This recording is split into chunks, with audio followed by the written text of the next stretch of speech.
ಓಲಿ ಬೇಡ ಇಂದ ಯಾವ್ದಾದ್ರು ಒಂದು ವಿದ್ಯುತ್ ಶಕ್ತಿ ಇವತ್ತು ರೈತರಿಗೆ 20,000 ಕೋಟಿ ರೂಪಾಯಿ ವೆಚ್ಚದ ಹಣ ಈ ರೈತರಿಗೆ ಫ್ರೀ ಕರೆಂಟ್ ಕೊಡ್ತಾ ಇದ್ದೀವಿ.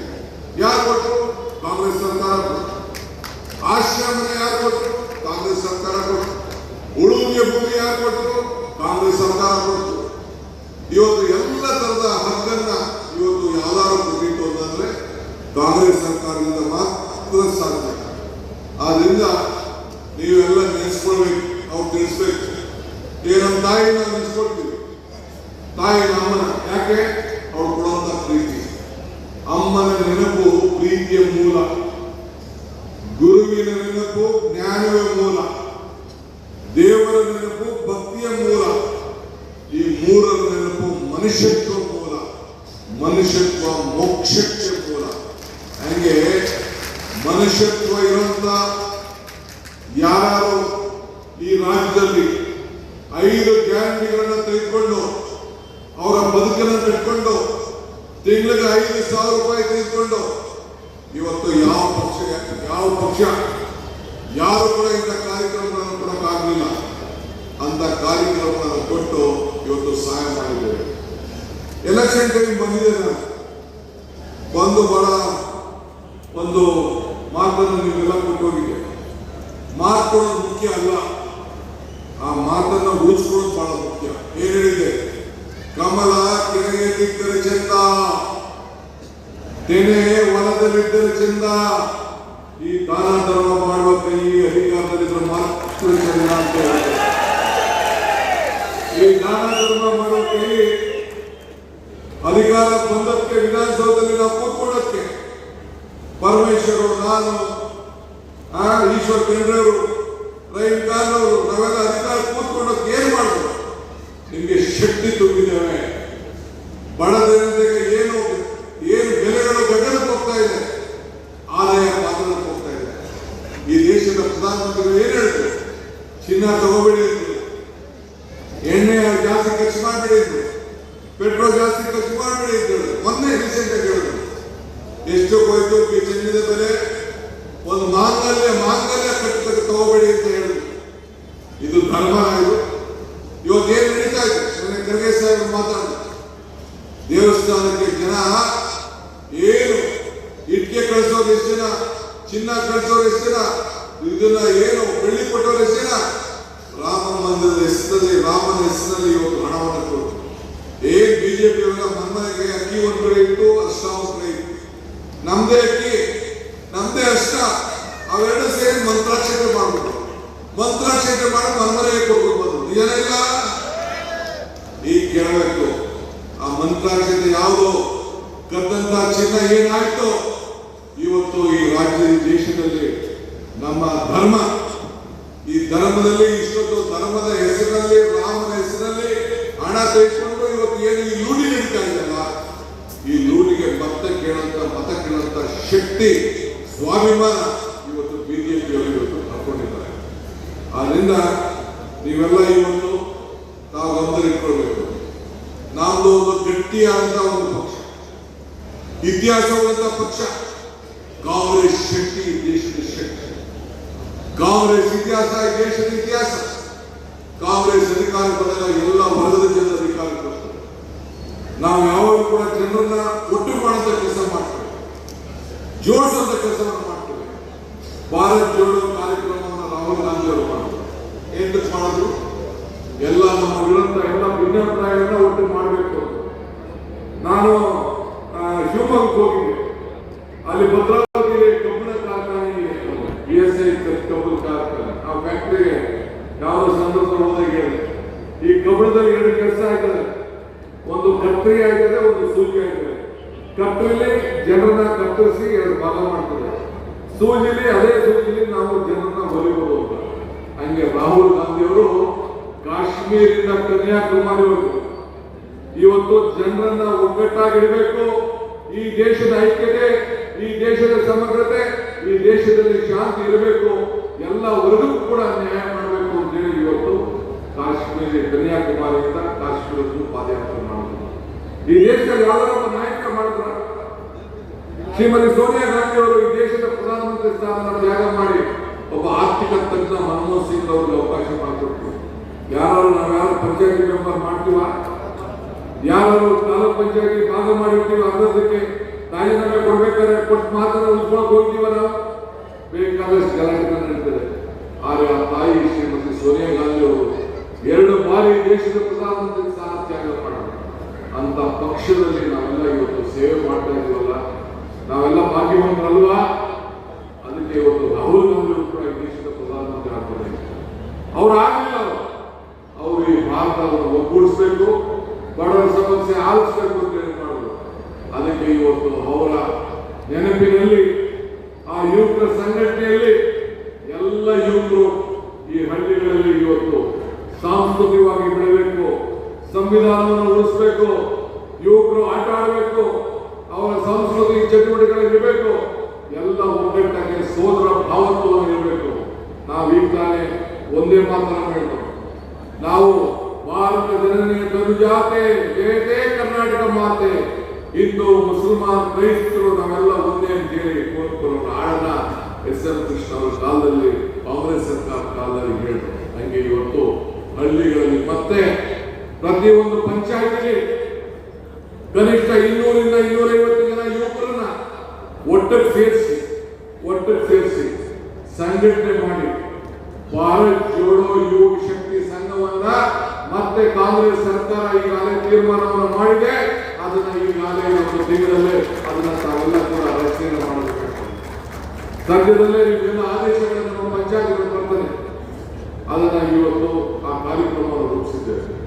ನಮ್ಮ ಸರ್ಕಾರ ಬಂದ ಹೊಸ ಸರ್ಕಾರ, ಹಿಂದೆ ಏನು ಸಿದ್ದರಾಮಯ್ಯವರು ಮಾಡಿದಂತ ಎಲ್ಲ ಸರ್ಕಾರಗಳು ಕೂಡ ಎಲ್ಲ ಕಾರ್ಯಕ್ರಮಗಳು ಮುಂದೆ ಮುಂದುವರಿತವೆ.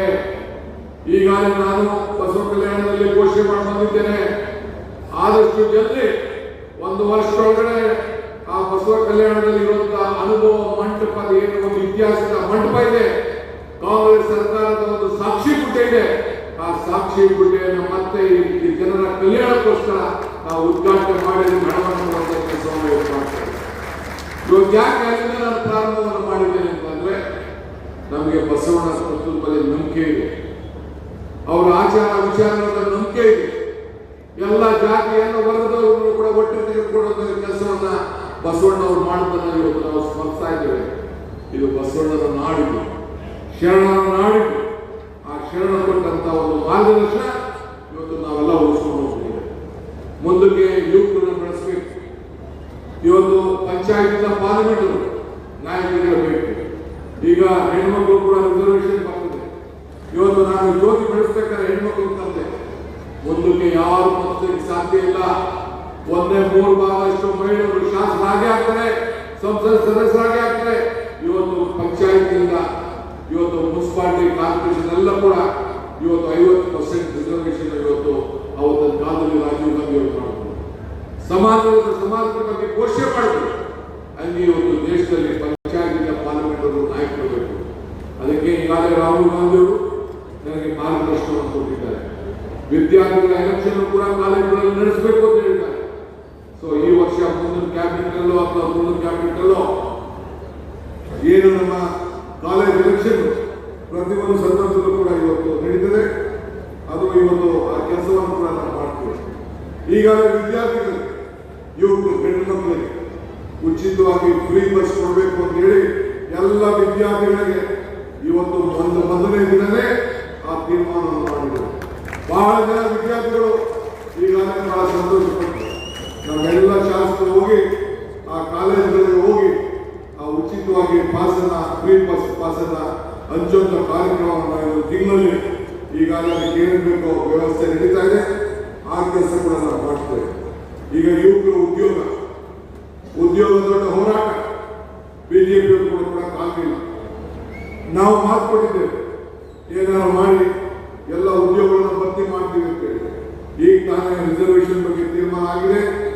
ಈಗಾಗಲೇ ನಾವು ಒಟ್ಟು 72,000 ಹುದ್ದೆಗಳನ್ನು ಭರ್ತಿ ಮಾಡಬೇಕು ಅಂತ ತೀರ್ಮಾನ ಮಾಡಿದ್ದೇವೆ.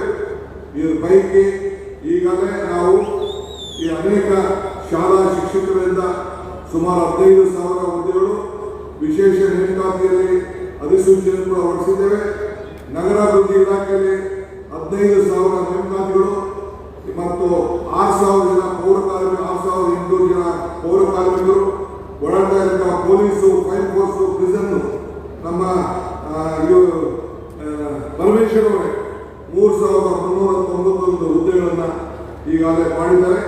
ನಮ್ಮ ಇಂದಿನ ಇಲಾಖೆಯಲ್ಲಿ 1600 ಹುದ್ದೆಗಳಿಗೆ ಈಗಾಗಲೇ ಎಕ್ಸಾಮ್ ಕೂಡ ನಾವು ಬರೆದಿದ್ದೇವೆ.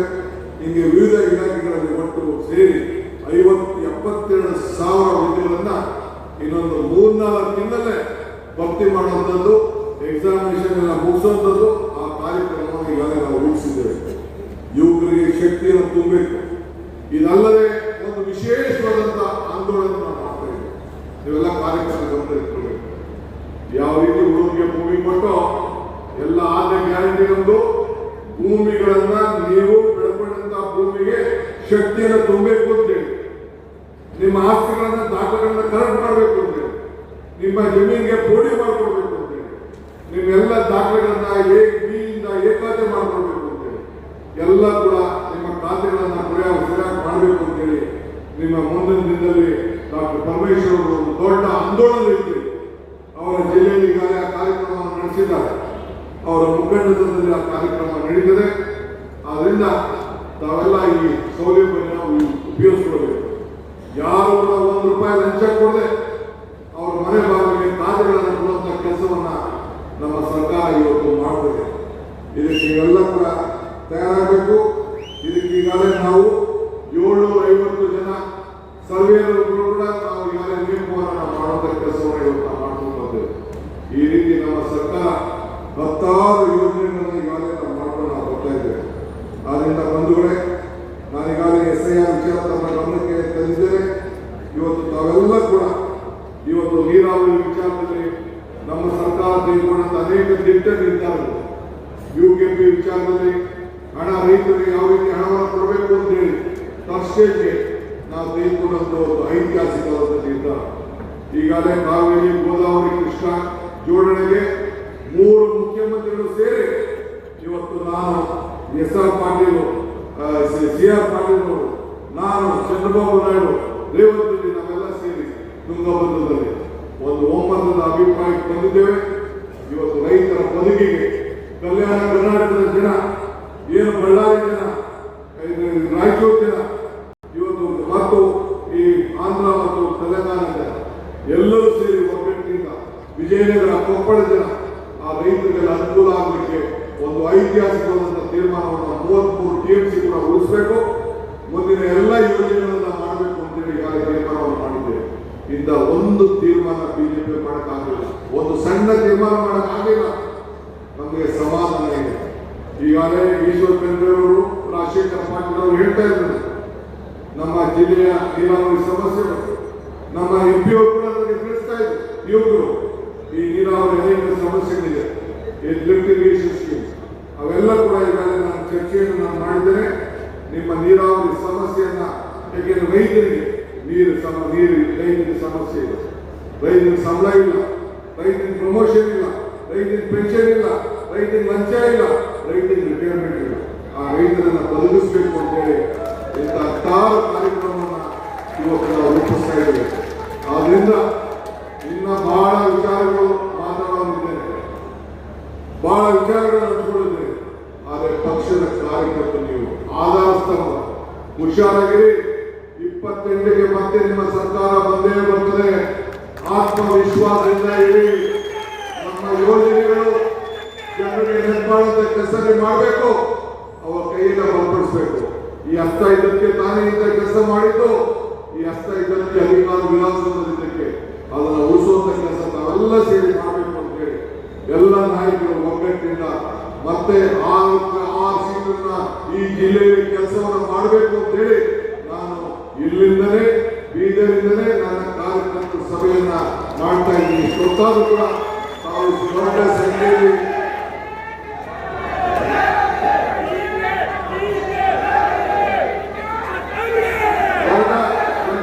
ನಾವು ಮಾಡ್ತಾ ಇದ್ದೀವಿ. ಆಮೇಲೆ ಸ್ಥಳೀಯ ಸಂಸ್ಥೆಗಳ ಚುನಾವಣೆ ಕೂಡ ನಾವು ನಡೆಸ್ತೇವೆ. ಇನ್ನೊಂದು 3-4 ತಿಂಗಳಲ್ಲಿ ಜಿಲ್ಲಾ ಪಂಚಾಯತಿ, ತಾಲೂಕ್ ಪಂಚಾಯತಿ, ಗ್ರಾಮ ಪಂಚಾಯತಿ ಚುನಾವಣೆ ನಡೆಸ್ತೇವೆ. ನಮ್ಮ ಮಟ್ಟೂರವರು ಕೂಡ ಈಗಾಗಲೇ ನಮ್ಮ ಎಲೆಕ್ಷನ್ಗೆ, ಲೋಕಲ್ ಬಾಡಿ ಎಲೆಕ್ಷನ್ಗೆ, ಗ್ರಾಜುಯೇಟ್ ಕಾನ್ಸ್ಟಿಟ್ಯೂನ್ಸಿ, ಟೀಚರ್ ಕಾನ್ಸ್ಟಿಟ್ಯೂನ್ಸಿ ಸಂಬಂಧಪಟ್ಟಂತೆ ಎಲೆಕ್ಷನ್ ನಡೆಸಿದ್ದೇವೆ. ನೀವೆಲ್ಲ ಅವರಿಗೆ ಆಶೀರ್ವಾದ ಮಾಡಬೇಕು. ಅವರ ಗೆಲುವು ಮಲ್ಲಿಕಾರ್ಜುನ ಖರ್ಗೆ ಅವರ ಗೆಲುವು, ಅವರ ಗೆಲುವು ಸಿದ್ದರಾಮಯ್ಯ ಅವರ ಗೆಲುವು, ಅವರ ಗೆಲುವು DK ಶಿವಕುಮಾರ್ ಗೆಲುವು. ಗೆಲುವು, ಅವರ ಗೆಲುವು ಈಶ್ವರ್ ಖಂಡ್ರೆ ಅವರ ಗೆಲುವು, ಅವರ ಗೆಲುವು ಡಾಕ್ಟರ್ ಪರಮೇಶ್ವರ್ ಅವರ ಗೆಲುವು. ನಾವೆಲ್ಲ